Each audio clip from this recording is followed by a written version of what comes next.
నార్మల్గా మనము ఇంతకుముందు ఎవ్రీడే దేవుడు నామం చెప్పుకోవడం గుడికి వెళ్ళడం చేసేవాళ్ళం.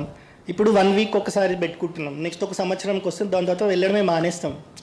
ఇప్పుడు ఈ క్రమంలో ఏమవుతుందంటే చర్చిని గుడిలాగా కట్టేస్తున్నారు, ధ్వజస్తంభాలు పెట్టేసినారు, గీతలు పెట్టేసినారు, గాయత్రి మంత్రంని వాళ్ళకి నచ్చినట్టు పెట్టుకున్నారు. ఇక్కడ నుంచి మనం లెక్క పెడితే ఇప్పుడు కనుక మనం ఫైట్ చేయకపోతే ఒక 100 సంవత్సరాల తర్వాత ఆ గుడిలకి 100 సంవత్సరాల చరిత్ర ఉంటుంది.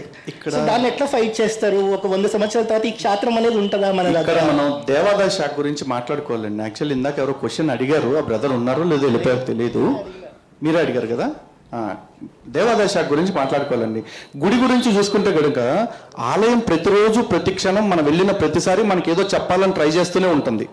కానీ ఆలయం చెప్పేది కాదు కదా, కనీసం ఆలయంలో అర్చకుడు చెప్పేది కూడా మనం బుర్రకు తీసుకోము. మనం ఎంతవరకు ఏంటి, మన కంఫర్ట్లో మనం గుడికి వెళ్ళాలి.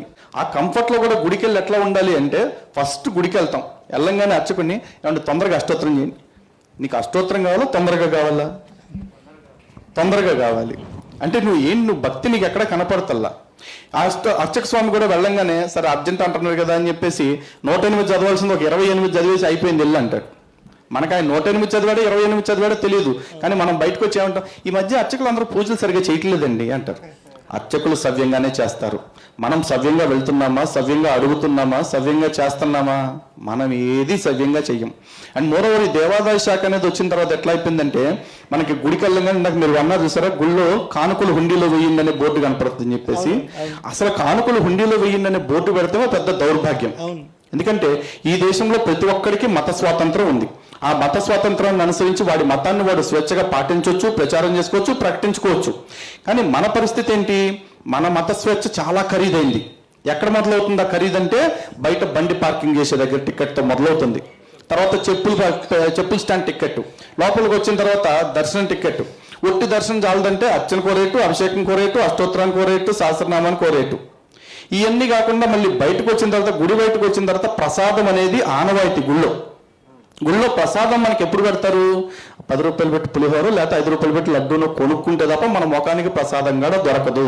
ఇది మన దేశంలో మన బతుక్కున్న మత స్వేచ్ఛ. అంటే మనం కట్టాల్సిన ట్యాక్సులు, ఇన్కమ్ ట్యాక్సులు లేకపోతే ఇంకేదో జిఎస్టీలో ఏ ఉంటాయి, డైరెక్ట్ ట్యాక్సెస్, ఇండైరెక్ట్ ట్యాక్సెస్ అన్నీ కట్టేసిన తర్వాత మన జేబులో మిగిలిపోయిన డబ్బులతో మనం గుడికి వెళ్తే, లాక్కోవాల్సిన డబ్బులన్నీ దేవాదాయ శాఖడు లాక్కున్న తర్వాత మన చివరాఖరు రూపాయలు ఉంటాయి, 10 రూపాయలు 100 రూపాయలు, ఆ డబ్బు మనం ఎట్లా వాడాలో కూడా వాడే చెప్తాడు. కానుకలు హుండీలోనే వేయాలంటాడు. హుండీలో అయిపోతే నేను చెత్త కుండీలు వేసుకుంటుంది, నా డబ్బు నువ్వాడు అడగటానికి. కానుకలు ప్లేట్లో వేయరాదంటాడు, ప్లేట్లో కాదు నేను తీసుకెళ్ళి ఏట్లో వేసుకుంటాను, నా డబ్బు నా ఇష్టం, నువ్వెవరు అడగటానికి.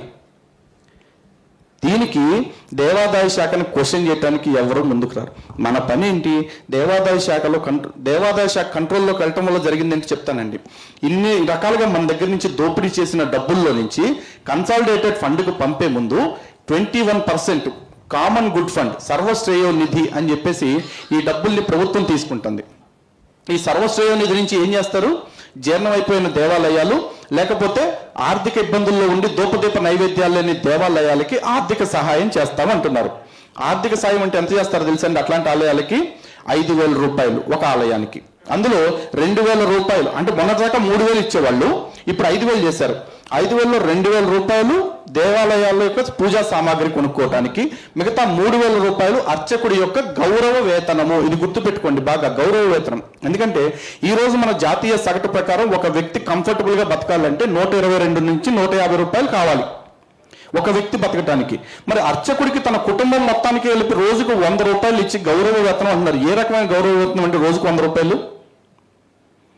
కానీ మనం ఎప్పుడన్నా మన అర్చకుడి సమస్య గురించి మనం మాట్లాడతామా? అర్చకుడు ఈ మధ్య కమర్షియల్ అయిపోయారండి, కానుకేస్తే తప్ప శటకోపం పెట్టట్లేదు. ఇదే మనం చేసే విమర్శ. కానీ శటకోపం పెట్టాలంటే కూడా కానుకేస్తే బాగుండు అనుకునేంత దయనీయ స్థితికి అర్చకుడు వచ్చాడు అంటే దానికి కారణం ఎవరండి, దేవాదాయ శాఖ కాదా? ఈ 21% అయిపోయిందా? లేదు. మళ్ళీ 5% ఎండోమెంట్ అడ్మినిస్ట్రేషన్ ఫండ్, ఇంకో 3.5% అర్చక వెల్ఫేర్ ఫండ్ అని చెప్పేసి ప్రభుత్వాలు తీసుకుంటున్నాయి. మొత్తం 29.5%. అంటే మనం వేసే 100 రూపాయల్లో 29.5 రూపాయలు ప్రభుత్వాలు తీసుకుంటున్నాయి. ఇది జీర్ణమైపోయిన దేవాలయాలకి నిర్వహణ కోసము, అర్చకుల సంక్షేమం కోసం. అలాంటప్పుడు మరి మిగతా 70 రూపాయలు 50 పైసలు అకౌంట్లో సేఫ్గా ఉండాలిగా. ఇప్పటిదాకా వచ్చి దేవాదాయ శాఖ ఏర్పడిన నాటి నుంచి ఇప్పటిదాకా ఒక్కసారి స్టాండ్ అలోన్ స్టేట్మెంట్ ఒకసారి రిలీజ్ చేయమని చెప్పండి. ఆదాయానికి సంబంధించి రిలీజ్ చేస్తే దేవాదాయ శాఖ అకౌంట్లో ఉండే డబ్బులు పెద్ద సున్నా. అరే నువ్వు గుడి బాగు చేయడానికి గుడి నిర్వహణకి 21 రూపాయలు తీసుకుని, అర్చకుడి కోసం 3.5 రూపాయలు తీసుకుని, నీ అధికారులు నువ్వు పెట్టిన అధికారుల కోసం 5 రూపాయలు తీసుకుని, మరి మిగతా 70 రూపాయలు ఏం చేస్తున్నావు? పప్పు బెల్లాలు కింద పంచుతున్నారు.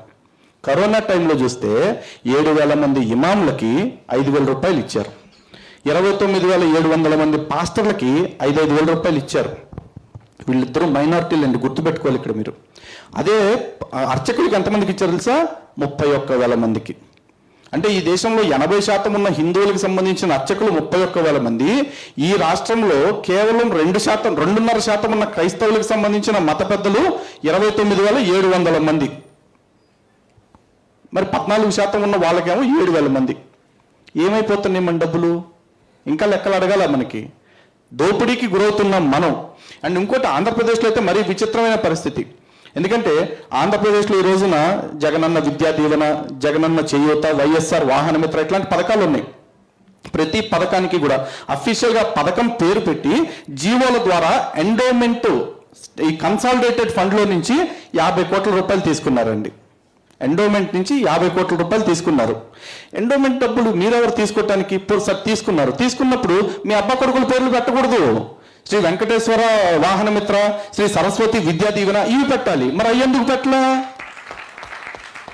మేమంటే లెక్కలేదా? మా ధర్మం అంటే లెక్కలేదా? మా దేవుళ్ళు అంటే లెక్కలేదా? ఏది కాదు, మనలో అడిగేవాళ్ళు లేడు, అంతే.